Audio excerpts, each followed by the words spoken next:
Okay, so we got the corner form all set.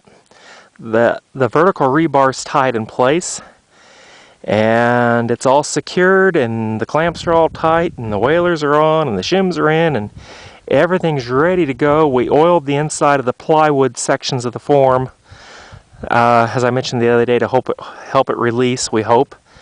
And the horizontal rebar goes in as we ram it. So we ram up to the holes, and then we put the bar in, and then we ram up to the next hole and put the bar in, etc. The next 4-foot high panel will simply go on when we get 4 foot high. And we'll put more clamps and more whalers until we build all the way to the top and finish the product. So the big question is, everybody wonders, is how long does it take us to ram this thing? And Deb and I hope we get faster at it. But right now, with the two of us and our mighty Coyote tractor over there, that high performance machine, it takes us a good 7 to 8 hours to ram this corner. That's after everything's prepped like it is now. Mixing the dirt, hauling the dirt, putting it in the form, and ramming it. So it's a full hard day's labor to ram that much.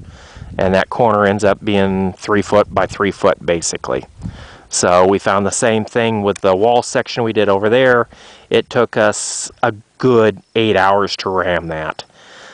We didn't quite have everything all ready to go like we do on this corner. Oh, and by the way, that stand you see over there actually is my bucket extension. Debbie will have to get some pictures of that when I'm running it. I actually dump dirt on top of that deck on top of it, and then pick it up from underneath with a bucket and lift it up. That great Coyote tractor only lifts 7 foot, and of course our walls are 10 foot, so how do you get the dirt the extra 3 foot? There you go. So it's slow, but it's what we have, so it's what we use, and it's actually working quite well, although it's slow. So we'll give you some pictures when we get this other one broken down tomorrow evening, and we'll see how the straight panel looks. And that's it for now.